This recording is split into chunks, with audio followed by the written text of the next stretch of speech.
Mrs. Dursley had had a nice normal day.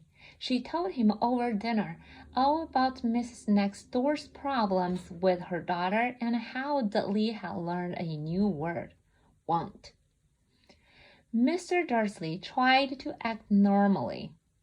When Dudley had been put to bed, he went into the living room in time to catch the last report on the evening news. And finally, bird watchers everywhere have reported that the nation's owls have been behaving very unusually today. Although owls normally hunt at night and are hardly ever seen in daylight, there have been hundreds of sightings of these birds flying in every direction since sunrise. Experts are unable to explain why the owls have suddenly changed their sleeping pattern. The newscaster allowed himself a grin. Most mysterious, and now, over to Jim McGuffin with the weather. Going to be any more showers of owls tonight, Jim? Well, Ted, said the weatherman, I don't know about that, but it's not only the owls that have been acting oddly today. Viewers as far apart as Kent, Yorkshire, and Dundee have been phoning in to tell me that instead of the rain I promised yesterday, they've had a downpour of shooting stars. Perhaps the people have been celebrating bonfire night early. It's not until next week, folks, but I can promise a wet night tonight. Mr. Dursley sat frozen in his armchair. Shooting stars all over Britain? Owls flying by daylight?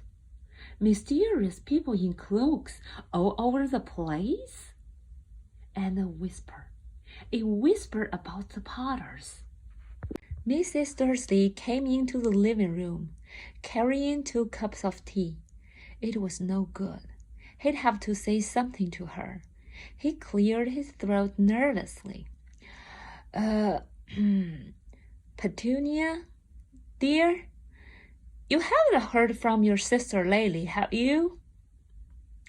As he had expected, Mrs. Dursley looked shocked and angry. After all, they normally pretended she didn't have a sister. No, she said sharply. Why?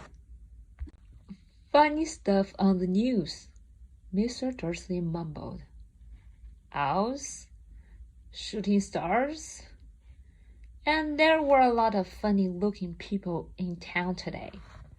So, snapped Mrs. Dursley. Well, I just thought maybe it was something to do with, her crown. Mrs. Dursley sipped her tea through pursed lips. Mr. Dursley wondered whether he dared tell her he'd heard the name Potter. He decided he didn't dare. Instead, he said, as casually as he could, their son? He'd be about Dudley's age now, wouldn't he? I suppose so, said Mrs. Dursley stiffly. What's his name again? Howard, is it?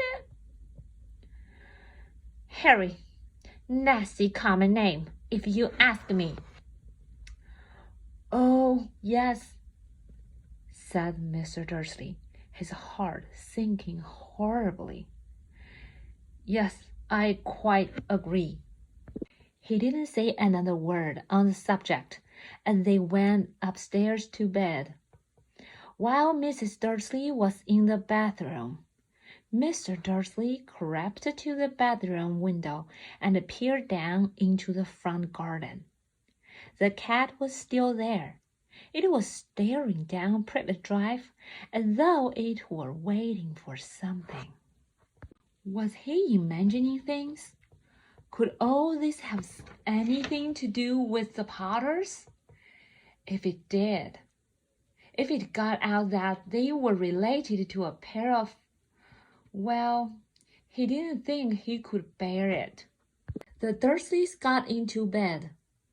Mrs. Dursley fell asleep quickly, but Mr. Dursley lay awake, turning it all over in his mind. His last comforting thought before he fell asleep was that even if the Potters were involved, there was no reason for them to come near him and Mrs. Dursley. The Potters knew very well what he and Petunia thought about them and their kind. He couldn't see how he and Petunia could get mixed up in anything that might be going on. He yawned and turned over. It couldn't affect them. How very wrong he was.